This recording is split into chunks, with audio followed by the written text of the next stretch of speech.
As we venture forward into Chapter 3 of Seminar 18, I can't help but reflect on the title of this seminar, on a discourse that might not be a semblance. Now, we've made a start on this title, if only because that's where Lacan starts Seminar 18, on a reflection on this title. What I want to suggest as we start out our reading of Chapter 3 is that in this title, you see a presupposition and an impossibility that are both at stake. The presupposition is this: discourse can only find expression as semblances, and semblances are identical to signifiers. Now, we've established this in our reading of the first and second chapters of Seminar 18. Here, though, we also have an impossibility that comes up for us. And it's this that I think needs to have a sharper point put on it. It is impossible, given this definition of discourse as semblance, to have a discourse that is not a semblance. In other words, a discourse that is not subject in some sense to the defiles of the signifier. And yet, we can discuss this impossibility, which raises another question here. Is it possible for us to have a discourse on the impossibility of any discourse that's not a semblance? Clearly, the answer here is yes. Next question, and one whose answer is a little more unclear.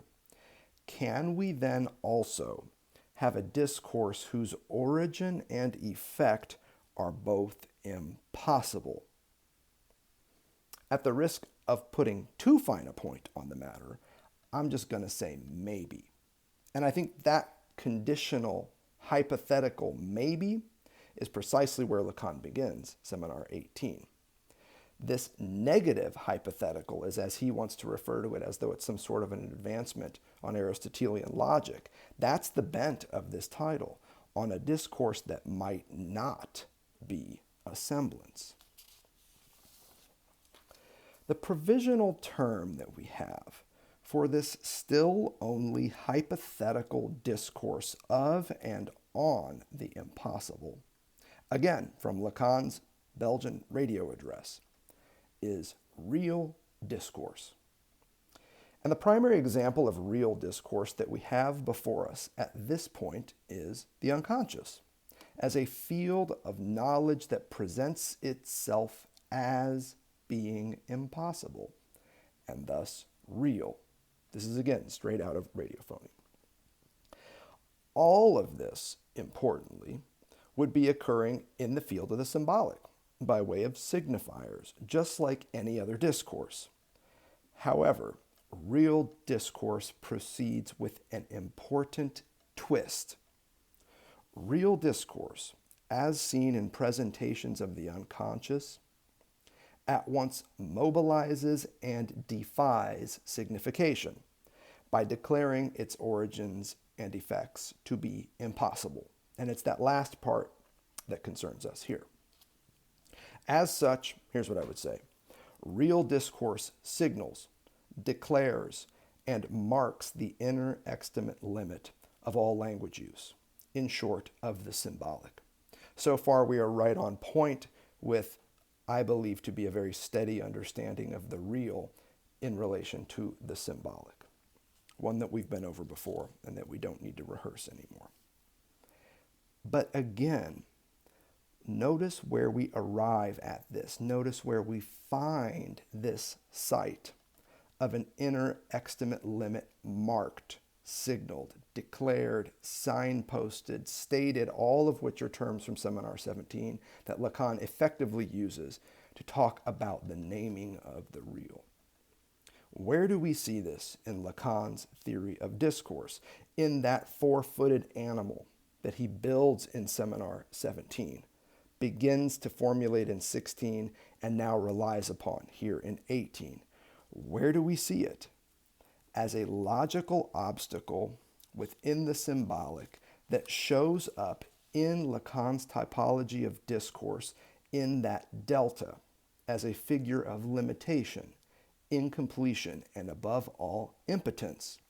in statements as simple as, beyond this point, I can go no further. I can talk no further. Beyond this point, discourse is abolished. Again, quoting Lacan from Seminar 17. The word for such expressions is one you've heard before, and one that's on full display in Chapter 3 of Seminar 18. These are symptomatic expressions of the most relevant kind.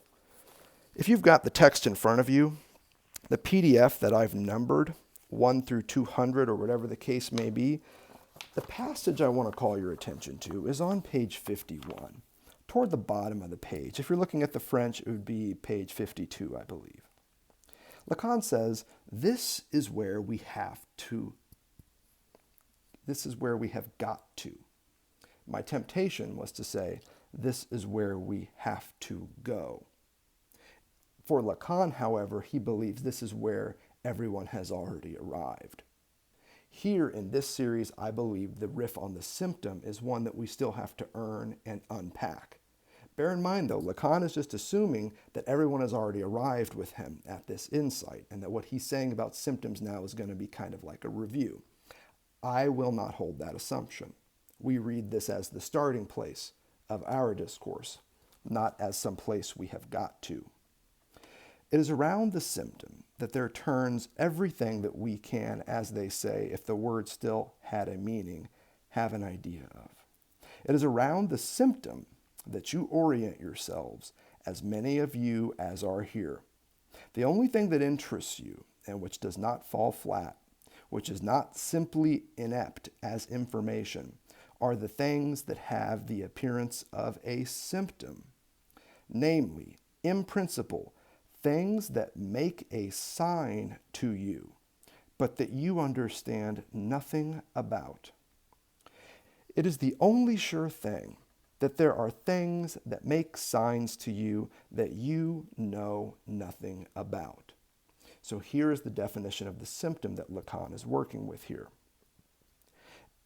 It is something that makes a sign to you, but that you understand and know nothing about. It is an enigmatic signifier, this symptom. We also have a word for the kind of knowing that the symptom signals. Knowledge about which we know nothing. Indeed, the term is even more familiar than that of the symptom, namely, it's the unconscious.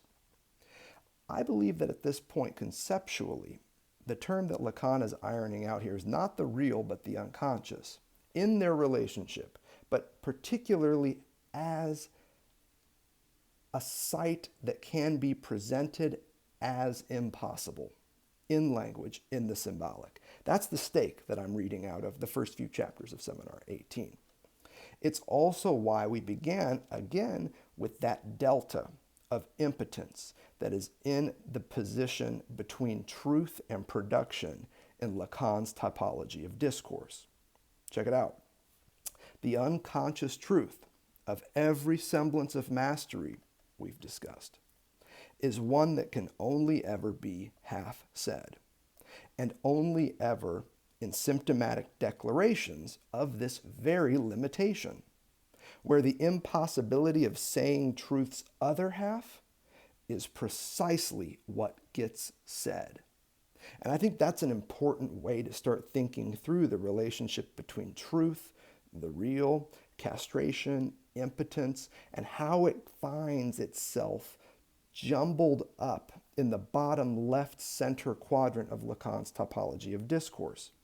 The unconscious truth of split subjectivity that belies every semblance of mastery, here we're thinking about the discourse of the master, is one that can only ever be half said in keeping with Lacan's theory of truth.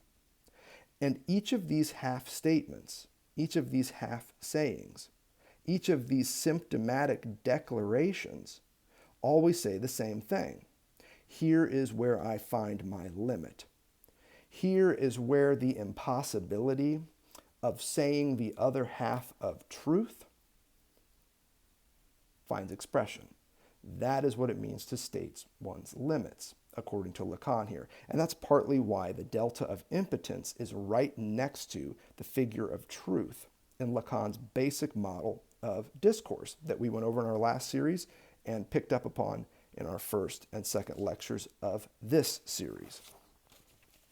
But let's take a risk. Let's be even more categorical in a way that I wasn't ready to do in the first and second lectures. I figure, why the fuck not? Let's be risky. Real discourse is unconscious. Discourse is true discourse. And all are discourses whose origins and effects, because they are impossible within the field of the symbolic, are not semblances. Now, that's kind of the categorical statement that we're playing with, working with, and who knows, we may abandon this in the next lecture. But for now, I think it's a workable hypothesis, not a negative one, mind you. Which brings me to the real question here in my reading of Chapter 3. What the hell's going on with these Chinese characters? What does yin, yang, wai, xing, tian, ming have to do with all of this? Why is Lacan turning to Chinese characters in Chapter 3? A turn that's going to continue, it seems, if you've flipped through this seminar.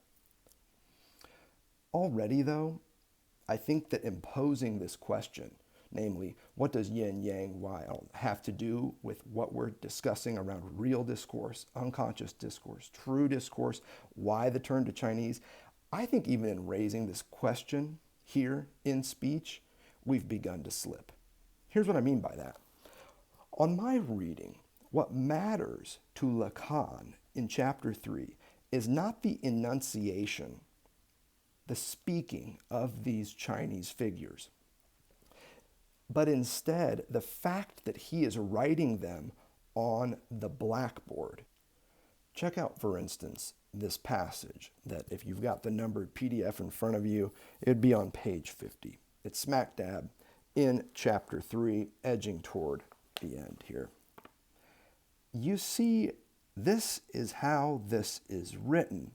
This is Lacan moving toward the Chinese figure of nature, Xing.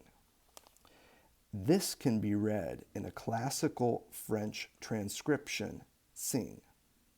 If you put an H in front, H-S-I-N-G, this is the English transcription. And the most recent Chinese transcription, if I'm not mistaken, because after all it is purely conventional, is written like that, Xing, X-I-N-G. Notice all the emphasis on writing here. This is about transcription, not just translation from Chinese into French, into English, into transliterated Chinese.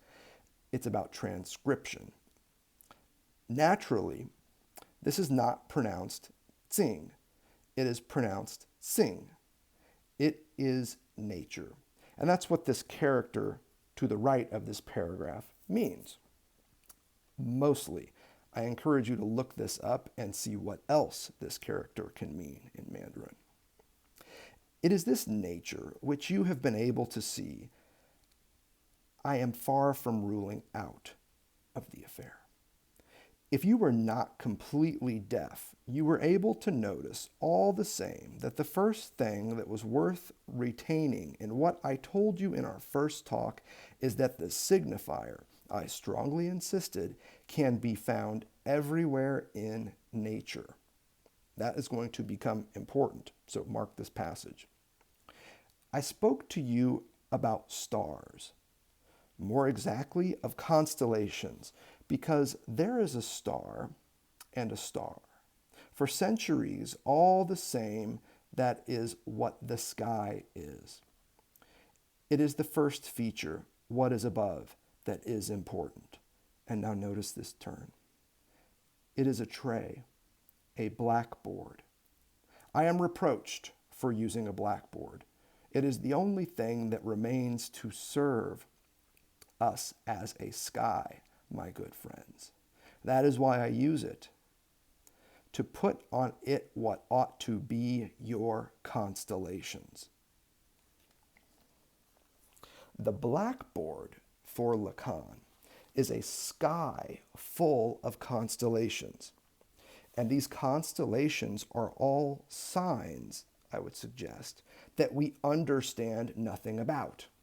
Signs that we know nothing about. In other words, symptoms. And not just any symptoms.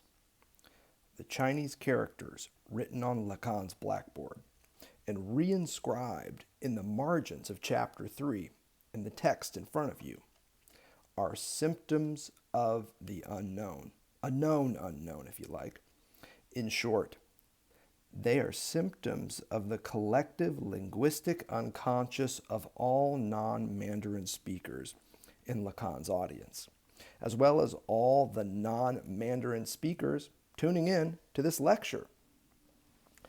And just so you know that I'm not making this up, this bit about the blackboard and its relevance to what's happening here with real discourse, true discourse, unconscious discourse, turn back to Seminar 17, page 151, and recall this other very interesting riff on blackboards.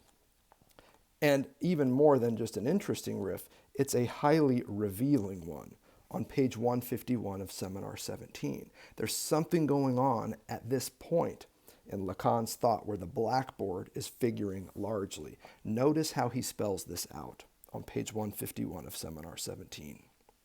I remember that at Vincennes, when I appeared there for the first time, which hasn't been repeated since, but which will be repeated, it occurred to someone to call out to me that there were real things that were truly preoccupying the assembly. Namely, that there was a brawl going on at a place at some distance from where we were gathered. That this was what we should be thinking about. That the blackboard had nothing to do with this real. Check it out. That is where the error is, Lacan says. I would say that if there is any chance of grasping something called the real, it is nowhere other than on the blackboard. And even whatever commentary I am able to give it, which will take the form of speech, relates only to what is written on the blackboard. That's a fact.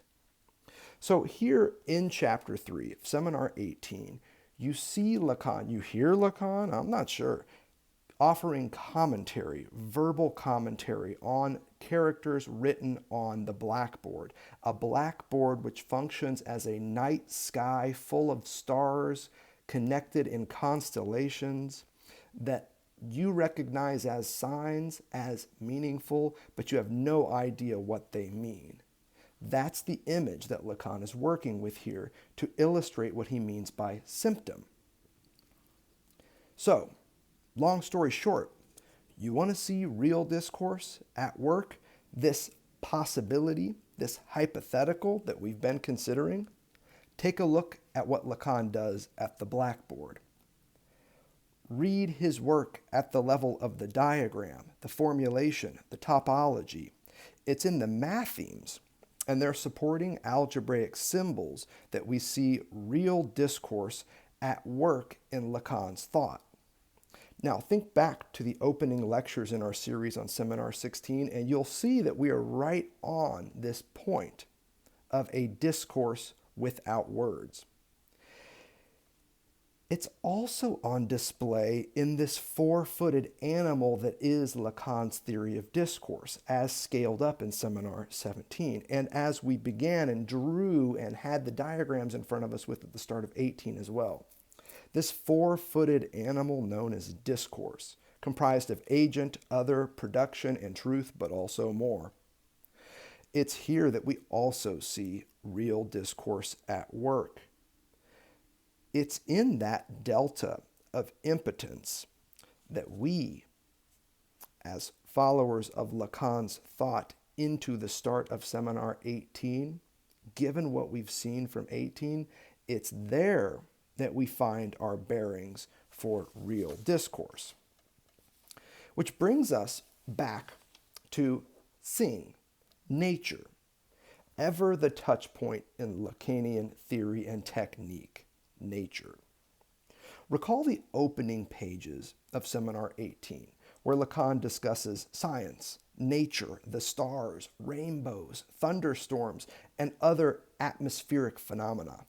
All semblances, all signifiers, but not all pointing in the same direction. If you've got the numbered PDF, I believe we're on pages 8 and 9. I'm going to read these for you. You don't need to have the text in front of you. You can just listen. Whether you close your eyes is another question. The best stuff for us begins with the paragraph on page 9, I would say, of the numbered PDF. The word here, artifact, is where he leads off with. Now, we're not entirely sure yet what he's doing with artifact. I'm leaving that one in abeyance for now to see what he does with this. Pop down a couple of lines, though, to the sentence that begins, if there is something that is a sustainable, check it out, or at least sustained discourse, specifically that of science, it is perhaps no harm to remember that it started very specifically from the consideration of semblances. The start of scientific thinking. I am talking about history. What is it? The observation of the stars. What is it if not the constellation, namely, the very type of a semblance? What do these first steps of modern physics turn around at the start? Not, as is believed, elements, because the elements, the four, and even if you wish to add a fifth essence, are already discourse, philosophical discourse. And how? They are atmospheric phenomenon. Here he says, according to Descartes. The decisive step, one of the decisive steps turned around the theory of the rainbow, in Greek, iris. And when I talk about a meteor, it is something that is defined by being qualified as such as a semblance. No one has ever believed that the rainbow, even among the most primitive people, that the rainbow was something there, set up in a curve. It is questioned as an atmospheric phenomenon, the most characteristic atmospheric phenomenon, the most original one, the one that without any doubt is linked to, has the very structure of discourse, is thunder. If I ended my Rome discourse on the evocation of thunder, it is absolutely not like that by fantasy. No name of the Father is tenable without thunder, and everyone knows well that we do not even know what thunder is the sign of. Here, think rainbows, thunderstorms, the stars, atmospheric phenomena as symptoms. They are signs that we do not know the meaning of, at least initially. So also Lacan wants to emphasize here with thunder, and you know the passage he's referring to. It's at the very end of the Manifesto of Psychoanalysis, namely the essay on the function and the field of speech and language in psychoanalysis. Don't ever forget how this plays out. It's at the very start of lectures on Lacan that we started digging in to texts like these and wondering about these wild passages. Here, one of the wildest of the lot, certainly from the 1950s, I would say, at the end of this essay, page 265 of the Standard English translation of Ch3. Again, you don't need to have the text. I'll read it to you, even in all its difficulty.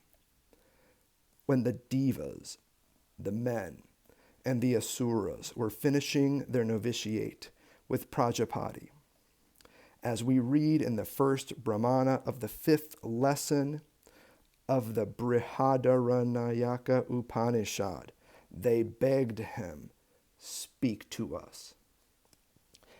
What you're about to hear is a prefiguration of what we discovered Lacan doing with the name of the real Father, in Seminar 17. Here, queued up again, the name of the Father needs thunder.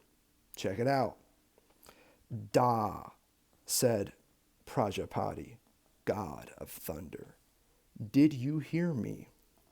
And the devas answered, saying, Thou hast said to us, Damyata, master yourselves.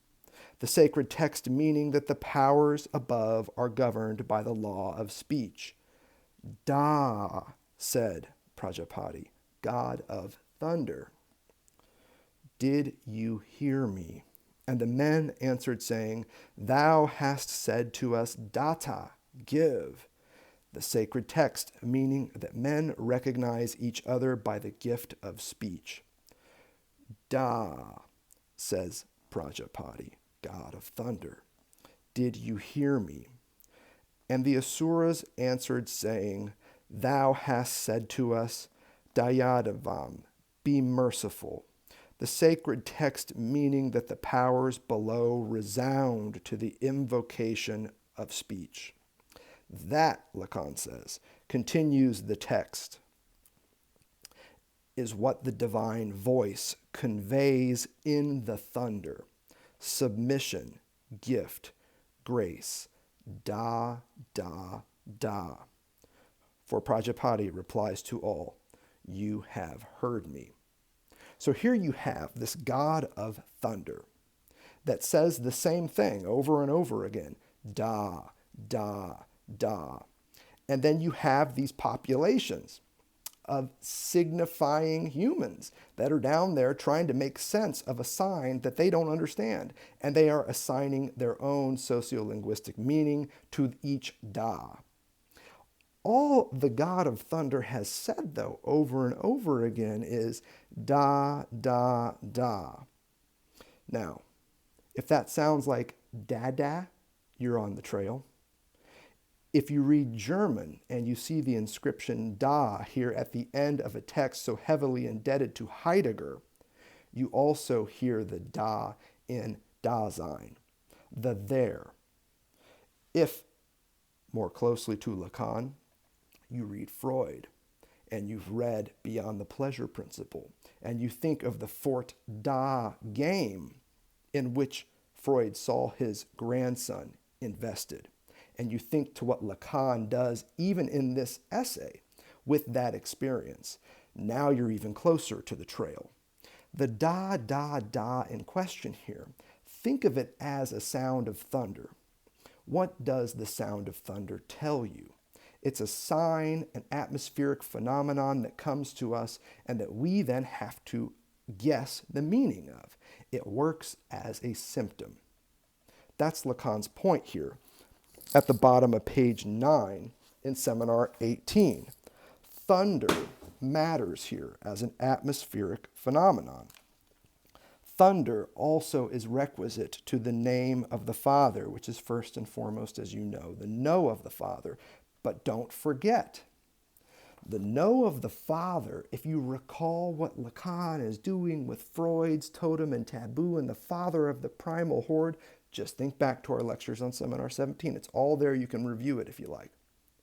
What he's saying there, again, is that the know of the Father, thou shalt not sleep with any of my ladies, dear sons, is only complete when that know is reaffirmed in the here and now of the sons after the father's death, when they accept that prohibition as their cause of desire. The fathers, you must not sleep with those women, that know of the Father, that prohibition, that castration, if you will, is only complete when the sons later accept it, affirm it, take it as their own. His you must becomes their we won't, or their we will, if you want to render it in the affirmative, because what we have here is the cause of their desire, reaffirmed at the level of the name of the Father, that they embrace and accept as their own even after the Father's death, and refuse to sleep with each other's mommies. Lacan makes a lot of this in Seminar 17, as do we, but it is queued up here. The point he's trying to get at, though, is that the no of the Father, like thunder on the horizon, is ultimately an atmospheric phenomenon, the meaning of which we don't know. We do not even know what thunder is the sign of. So also with the name of the Father. Now, I didn't come here to talk to you about that. That's not the key passage that we want to focus on, but it is here. It is present, and it is worth noting. Flip to the next page. If you've got the PDF of Seminar 18, this would be page 10. I think this is a terrific passage to start rounding out his thought around science, nature, semblance, signifiers. Crucially, though, rainbows, thunderclaps, atmospheric phenomena that show up to us as signifiers that are enigmatic, symptoms of we know not what, and yet we know precisely what they are symptoms of. Lacan, here on page 10 of Seminar 18, we're in chapter 1, is again riffing on this title, on a discourse that will not be a semblance. He's got it switched up a little bit here, at least in the English translation we're working with. For it to be stated, it is necessary, then, that this a semblance can in no way be completed by reference to discourse. It is something else that is at stake. The referent, no doubt. Restrain yourselves a little bit. So here we're getting after something, this idea of referentiality. Lacan's going to be working with it a little bit here in ways that I don't yet find very satisfying. But nevertheless, he's queuing it up, and then he's telling his audience, restrain yourselves a little bit. This referent is probably not immediately an object, because precisely what that means is that this referent is precisely what is walking around. The semblance in which the discourse is identical to itself is at the level of the term semblance. It is the semblance in nature. It is not for nothing that I remind you that no discourse that evokes nature ever did anything other than start from what in nature is a semblance, because nature is full of them. I'm not talking about animal nature, which quite obviously superabounds with them. This is even what ensures that there are gentle dreamers who think that the entire animal nature, from fish to birds, sings divine praises. It is self-evident. So think back to intellectual histories of the medieval mind, about how medieval Christians saw the world. The world was teeming with signifiers. Nature was teeming with signifiers. The bird that landed on the branch outside your window was a message from God. Its song was a song of divine praises. I read Lacan here referring back to a very certain quintessentially medieval semiotics, where everything in nature was a message from God, and an enigmatic one, which is why the medieval mind deeply inherits the tradition of hermeneutics from St. Augustine forward. Hermeneutics is fundamentally the art of interpreting biblical text, enigmatic speech, the speech of Jesus. Not to go on too much of a tangent here, but hermeneutics is something that gets invented in order to help early Christians in the 3rd, 4th century or so make sense of the fact that they were still undergoing persecution. Because by their reading up to that point, Jesus was on his way. Jesus was just around the corner. And yet the persecutions keep continuing, and people start to think, fuck, maybe we're misreading this Jesus cat. Maybe we actually have completely misunderstood the message. Maybe the parable of the sower is just about farming, bro. Maybe it's not what we thought it was. And so hermeneutics via St. Augustine, this is why he's a saint, in part, comes along and provides a 4-step method effectively for reading sacred texts, for interpreting the meaning of signs that have become enigmatic. In other words, for reading symptoms. which is why it's not a terrible move to locate the start of psychoanalysis as the bookend for hermeneutics. Hermeneutics as a discipline not ending with romanticism, but instead extending right up into psychoanalysis. Freudian psychoanalysis being the next great art of interpretation. Now, whether it is a tradition of faith, as Augustine saw it, up through Kierkegaard, or a tradition of suspicion in the league of Marx and Nietzsche is another question. Nevertheless, it is an interpretive enterprise in Freud's hands. And so I cue this up not so much as a tangent, but to suggest that this is part of the tradition that Lacan has his finger on. This hermeneutic tradition of reading enigmatic sacred signs and wondering about their meaning, wondering about the thunder god and the das that he emits. This is the extent to which I think you need to read Lacan. Now, there's no evidence of this in the text. It's simply what we're bringing to it. In a very real sense, Chapter 3 is an enigmatic text, not just because it has Chinese characters in the margins. It's an enigmatic text because it has sayings like this. Every time they open like that, something, a mouth, an operculum, it is a manifest semblance. Fish, birds, animal natures, and their songs of divine praise. What? What the fuck is he talking about? That's what we're trying to get into here.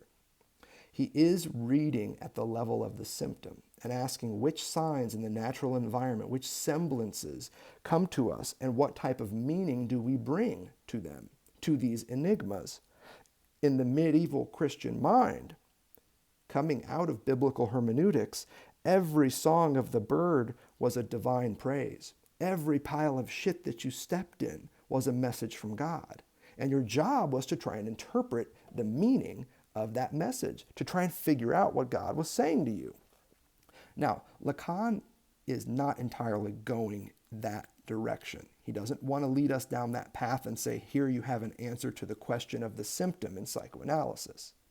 He's queuing it up as a very typical response, the same way that folks responded to Prajapati, the god of thunder, by taking each of his das and making a lot of them. Every time they open like that, the fish, the birds, the skies, the heavens, something, a mouth, an operculum, it is a manifest semblance. Nothing requires there to be gaps. When we go into something whose efficacy has not been settled, for the simple reason that we do not know how it has come about, that there were, as I might say, an accumulation of signifiers, because signifiers, I can tell you, are scattered throughout the world. In nature, they are there by the shovelful. A great question at this point is, what does he mean by the world?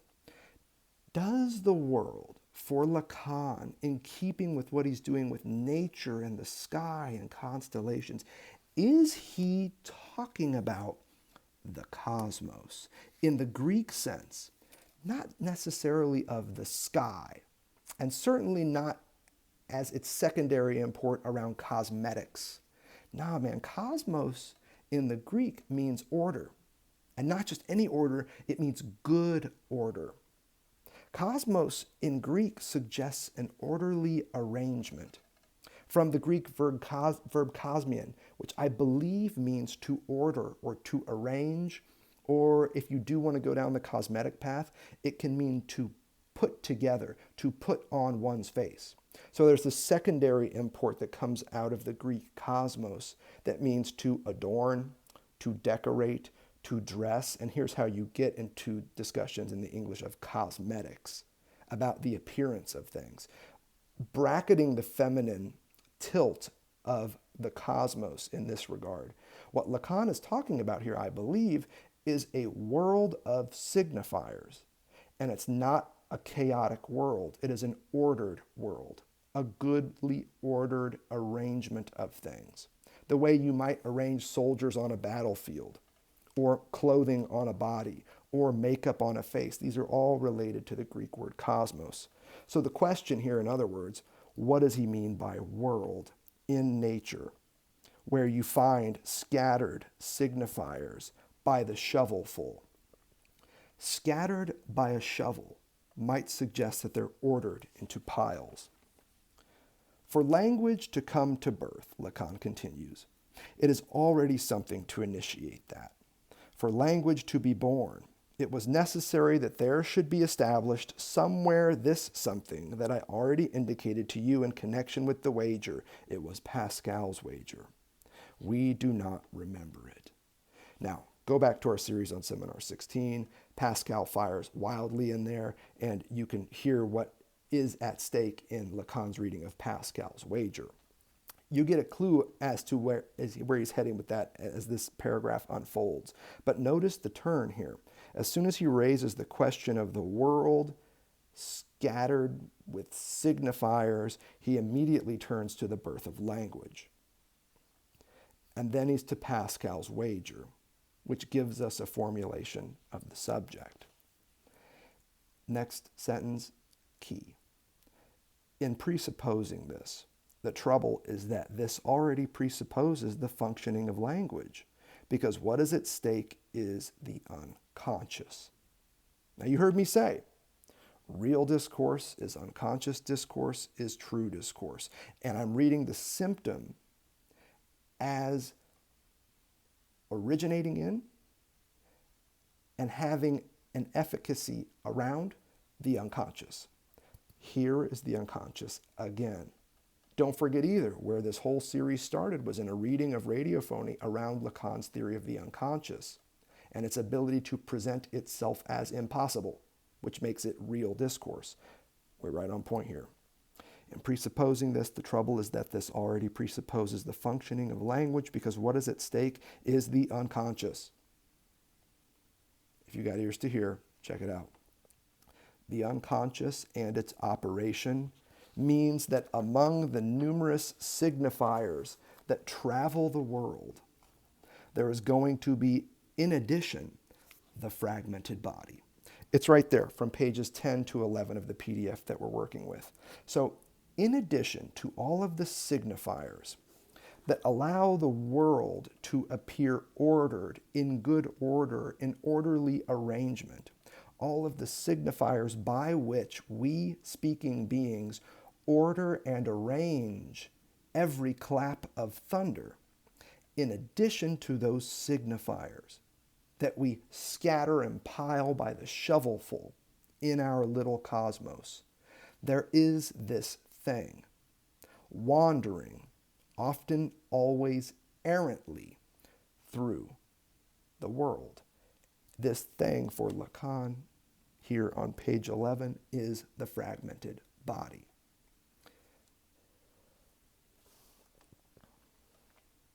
Which raises a question here. It's a question that's also on display in Chapter 3. Is Lacanian psychoanalysis indebted to the discipline of linguistics? Yes, of course it is. But Lacan is no linguist. And he doesn't give a damn about their discipline. Despite what you may have heard, Lacan does not give a damn about linguistics.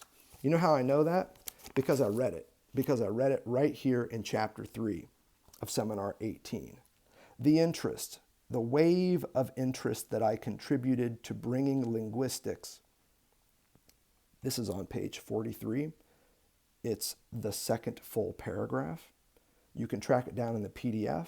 You can track it down in the French. I believe it's between pages 44 and 45. The interest, the wave of interest that I contributed to bringing to linguistics is, it appears, an interest that comes from the ignorant. Hold on to your hats, y'all. Well then, that already is not too bad. They were ignorant before, now they are interested. I succeeded in interesting the ignorant in something that, in addition, was not my goal, because linguistics, I can tell you, I don't give a damn about it. What interests me directly is language, because I think that this is what I am dealing with. And that is what I am dealing with when I am dealing with a psychoanalysis. So Lacan doesn't give a damn about linguistics. What Lacan cares about is language. But let's be careful here. Lacan doesn't just care about language here at the start of Seminar 18. His ultimate interest in language, I would venture, is like Immanuel Kant's ultimate interest in reason. Both conclude their respective intellectual enterprises at the limits of each field of inquiry. Kant at the limits of reason alone. That is where the fourth critique was headed. Lacan, here in Seminar 18, finding his way to the limits of language. That is precisely what real discourse does for us. It helps us locate, signpost, mark, signal, territorialize, if you like, the limits of language. So what's up with that fragmented body then? Lacan ain't a linguist. He always has room in his theory of language for something that wanders errantly through the cosmos as a fragmented body, yours and mine alike. The fragmented body that wanders errantly through the world of the signifier, the cosmos with all of its semblances, it is this limit that we're discussing. And the symptoms that it emits, the symptoms emitted from our fragmented bodies, rainbows, thunderclaps, and clear skies alike, these are all declarations of this limit that Lacan finds in language. These are declarations of the limit in language. These are names of the real. Names of the real that each of our fragmented bodies sustain and routinely state. Check out, as a final passage for us to consider, page 42 of chapter 3. It begins about 6 lines down. Notice the discourse that Lacan is lapsing into here. I know what to limit myself to, he says. I have to say at the same time that I do not know what I am saying. I know that what I am saying, in other words, is what I cannot say. So as he's getting into this, remember what we've said about truth. There are parts of truth that can be said and other parts that can't be said. And truth in its most radical form is the pronunciation of this very fact. It is a statement of this limitation. It says, beyond this point, I can say no more about what it is that is my cause. That's what truth says in the parts of itself that can be spoken. What it speaks are those limits. And that's what he's doing here. I know what to limit myself to. I have to say at the same time that I do not know what I am saying. And I'm going to tell you about it. I'm going to tell you that I don't know what I'm saying. I know that what I am saying, in other words, is what I cannot say. Now, he's fucking around a little bit here. And he's starting to get into some wordplay that probably makes a lot of us uncomfortable. But he's also spot on in the discourse of the unconscious when it finds expression in symptoms. This is the date that marks the fact there is Freud and that he introduces the unconscious. So what you're hearing when someone says, I don't know what I'm saying, is a clue that puts you on the path to Freud's momentous discovery of the unconscious. The unconscious, Lacan continues, means nothing if it does not mean that whatever I say, or wherever I stand, even if I behave correctly, well then, I do not know what I am saying. And that none of the discourses as I defined them last year, namely in Seminar 17, leave any hope allows anyone to put forward anything at all, to claim, to hope, even in any way, to know what he is saying. None of the discourses, the classic four Lacanian discourses, can bring us to an understanding of the unconscious, which is why I am suggesting that we are getting another discourse, a real discourse that is in prototypical form being worked out here in the opening chapters of Seminar 18. And notice this. The unconscious means nothing if it does not mean that whatever I say or wherever I stand, even if I behave correctly, even if all of my behaviors are ordered, in good order, in orderly arrangement, cosmos, even if I stand with the appropriate semblance in the appropriate shovel full of signifiers, even when I am put together, even when my cosmetics are in place, I still don't know what I'm saying. None of the discourses that we have learned about in Seminar 17 leave any hope and allow anyone to put forward anything at all to claim, to hope, even in any way to know what he is saying. The master doesn't know what he is saying. The professor doesn't know what he is saying. The hysteric doesn't know what they are saying. Does the analyst know what he is saying?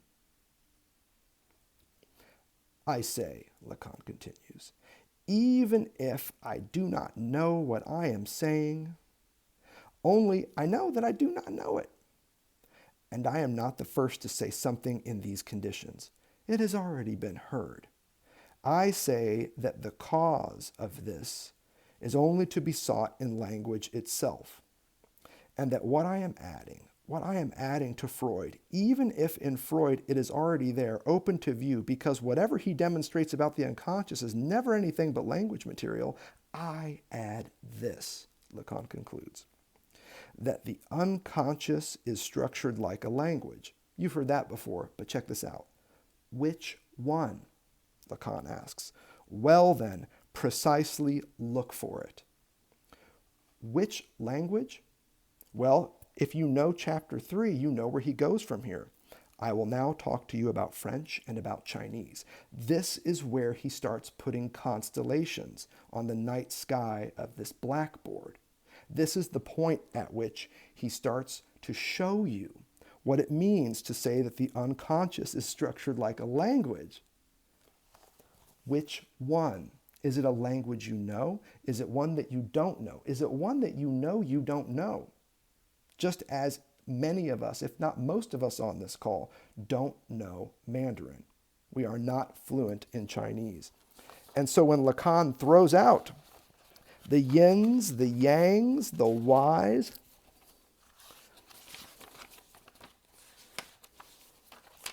the sings, the tiens, the mings, and it just keeps going. What he's doing in that moment is he's showing us what it sounds like. Notice that emphasis, showing us what it sounds like when symptoms find expression. When symptoms come up, you need to look for them. It's not just about hearing the thunderclap. It's also about noticing the sky in which it occurred. So there's the answer to the question. Where do you look for instances of real discourse? On the blackboard of the night sky. This is where everything, ourselves included, as I expect we're going to find out, is written in Mandarin.